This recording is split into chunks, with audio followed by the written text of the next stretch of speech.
So then they got a new chairman, and his name was also Strong. That's why I can't tell you their first names, because there's two of them, and I always get the names mixed up. So I get the names mixed up. So I just call them Strong and Strong the Second. Kind of like there's the old Kim, the young Kim, and the fat Kim. Okay. I cannot keep the three Kims separate, so I just think of them, the old Kim, the young Kim, and the fat Kim. The chairman of the Federal Reserve System. Now, the second Strong wasn't. He wasn't particularly strong, and he wasn't particularly competent. And this is important for what happened during the Great Depression.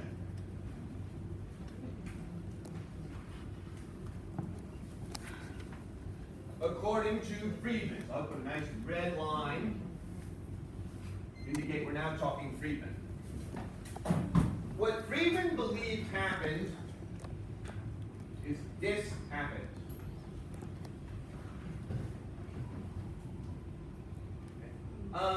Velocity went down. That caused prices and transactions to go down. So Friedman, by and large, agrees with Keynes about what happened. Okay. Keynes thought it was some combination of money or velocity. Friedman thought that it was mostly velocity that went down. And again, this happened because of the 1929 stock market crash. And Friedman is detailing all this out in his book. And he spent 4 years doing the book, and he got the research down.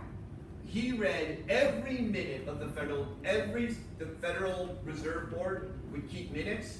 He read every one of them, okay, throughout the whole period. Before we had the Federal Board, he was reading the minutes of many of the regional banks and the larger ones to see how they are actually doing their finances. And he gathered the data. He had already shown all kinds of other sorts of links in the US. So Friedman, this is what happened.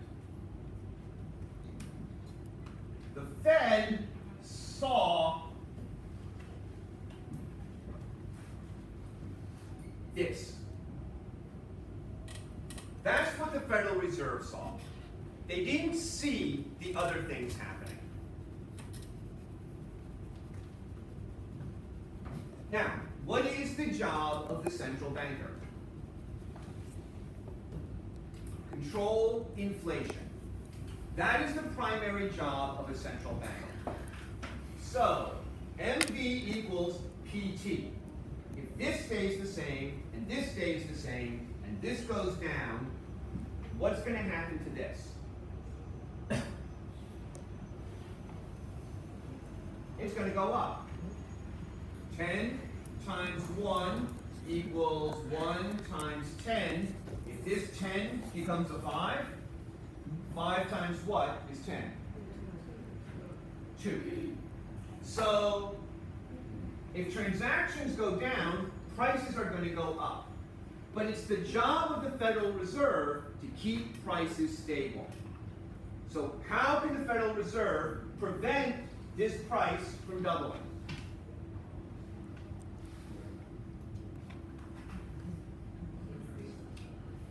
They can decrease the money supply. If they decrease the money supply, prices won't go up. So the Fed saw that. And then the Fed did this.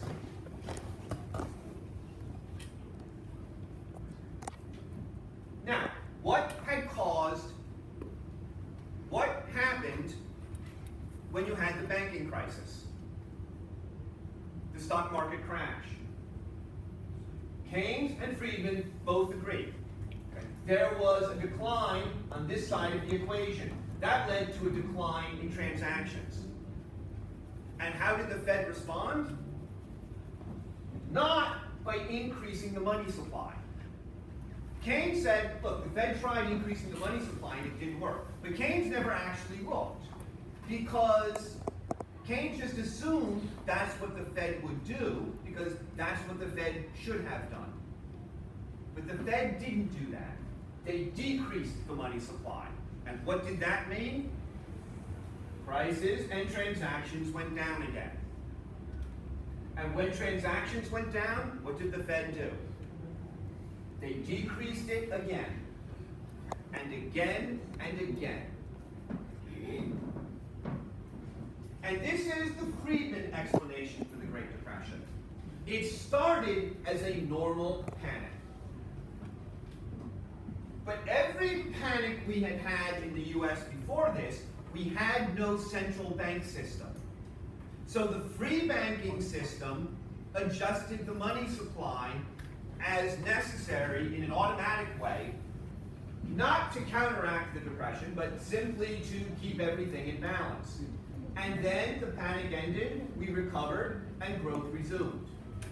But now we have a Federal Reserve, and they did precisely what they shouldn't do.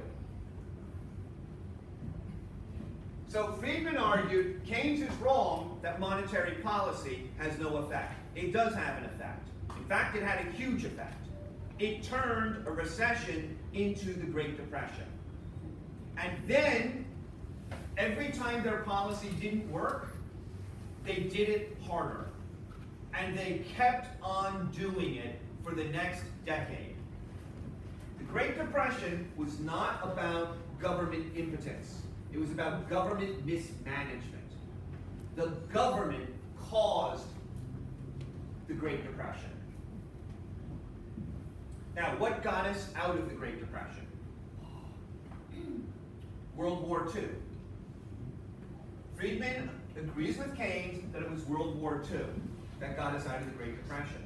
But what did the US government start doing in World War II?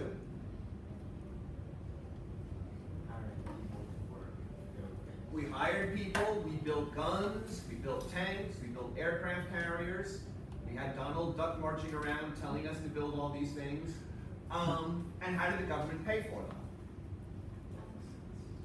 Partially through deficits, but they also paid for it through seigniorage. In other words, we started printing bills again. The government massively increased the money supply so that they would have money to pay for a lot of these things. And when they did that, when they started printing money to pay for all this stuff, the economy rapidly recovered.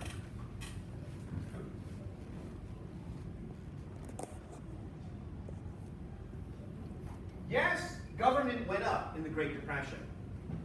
Consumption went down. And consumption went down a lot. This was the era of everything in the US at this time was being rationed.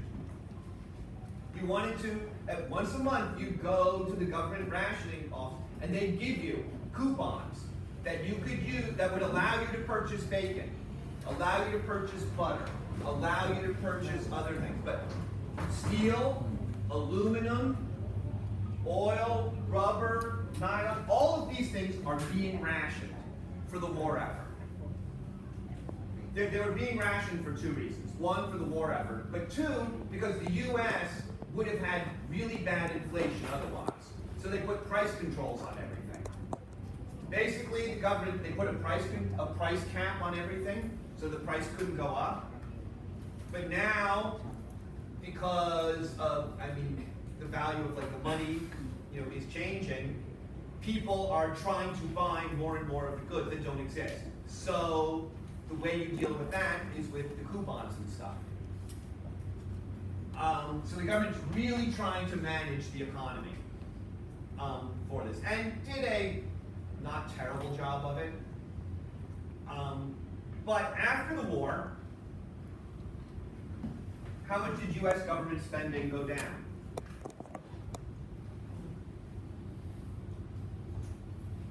By 1948, the US government was spending about somewhere between 30 and 40% of what it was in 1944-45.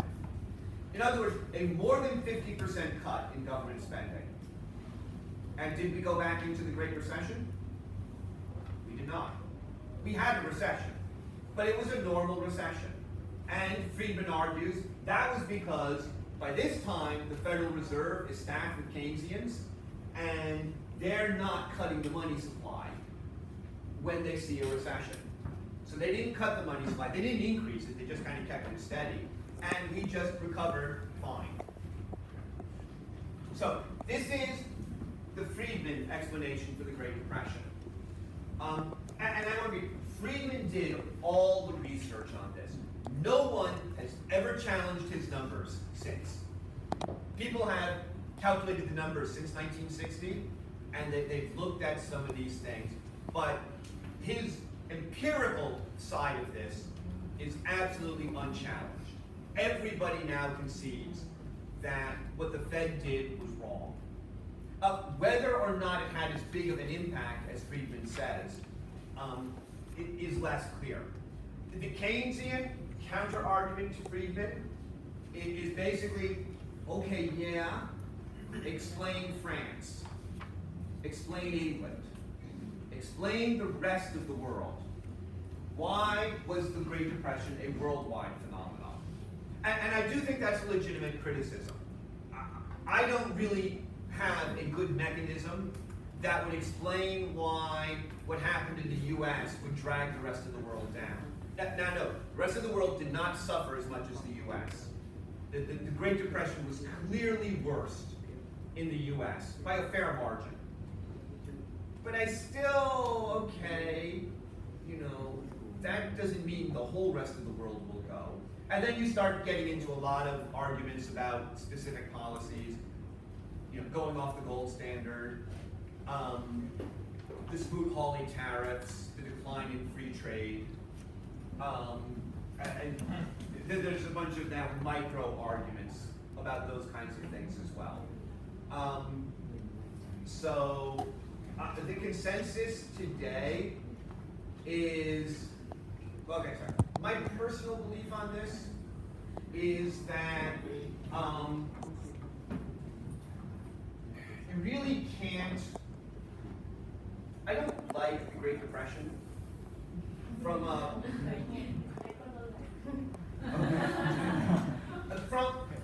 this is like a methodological issue. I invent a new pill. I invent a pill that will help you lose weight. So, but I need to test the pill. Okay, I need, to give it to people and see how much weight they lose, when they use the pill. You know who I'm not going to test it on? People with cancer. Because people with cancer are going through chemotherapy, and how do I disentangle the two effects? And I kind of think that the Great Depression is sort of one of those events. There's a bunch of things going on, and we cannot disentangle what's causing what. There's just too much going on there. And so I think trying to explain the Great Depression with one theory all the time, it's not getting economists anywhere anymore. But whatever we're going to learn from the Great Depression, we've learned. And some of what we learned might be wrong. But we're not going to unlearn it. Appeals to it don't really resolve these questions anymore. So that's the Friedman explanation for the Great Depression. But no, that informs a lot of his other criticisms about these things. There's one other thing I forgot to mention when I was talking about fiscal policy. There is a third reason most governments don't use fiscal policy. I talked about, stimulus taking too long to actually happen, and then I talked about automatic stabilizers. But there's one other problem with fiscal policy, and this is part of the Buchanan critique about why do we expect the government's trying to help us. Before Keynes, politicians were against deficit spending because it was sinful. I mean, they didn't say it's sinful, but that's what they meant. It's like, don't spend money you don't have. Right? Did your parents tell you that? Do you listen? No. But your parents figured it out at some point. That's why you are fed.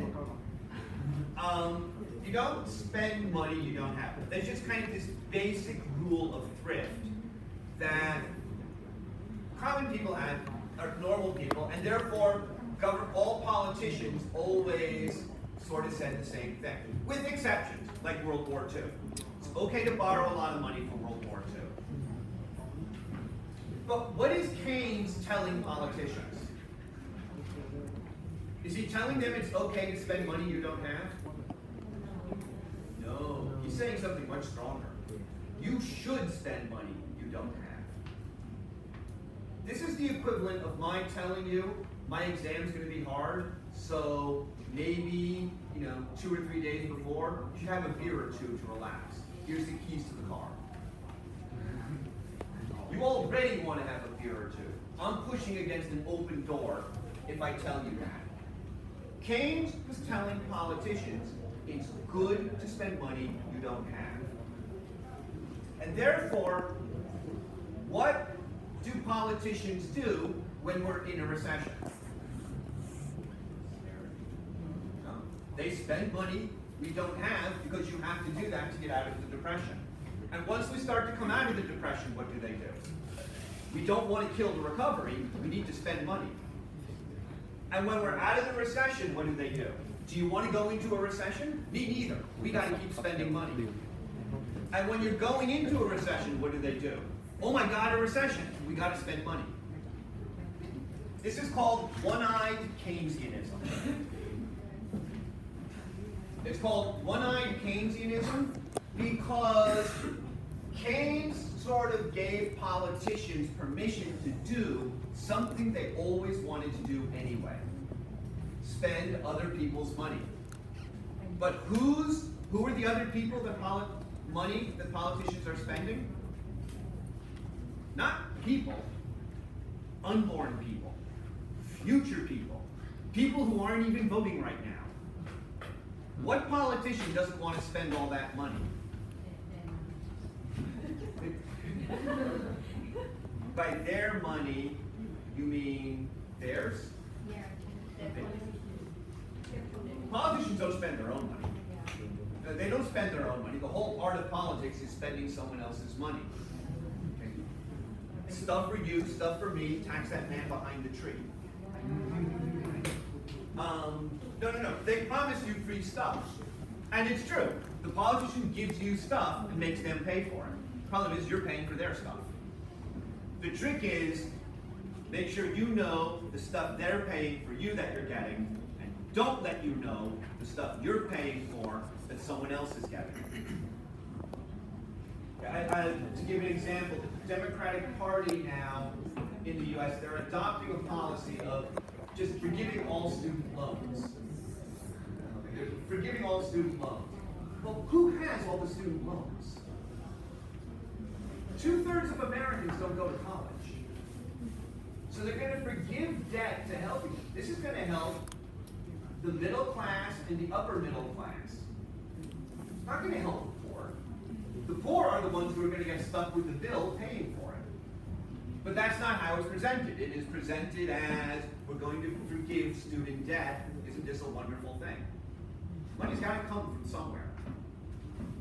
Nothing is free, except in politics, where everything I'm giving you is free. As long as you don't know the things that I'm giving them for free that you're actually paying for. So this is one-eyed Keynesianism.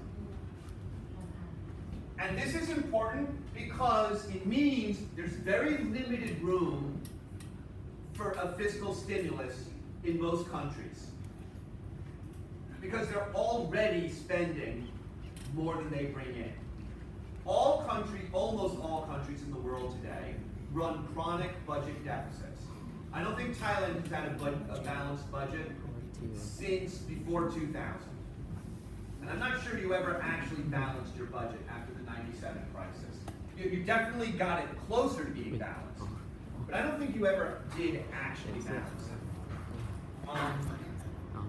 And you're seeing this in the US today. In the last 20 years, The total unbalanced obligations of the US right now are around 18 trillion. They were around 16 trillion when Obama left office. They were around 8 trillion when George Bush left office. They were around 4 trillion when George Bush entered office, so when Clinton left office. That's a lot of increase in a very short amount of time. And my prediction, it does not end well. That's not to say the U.S. is going to become Greece, but it does not end well.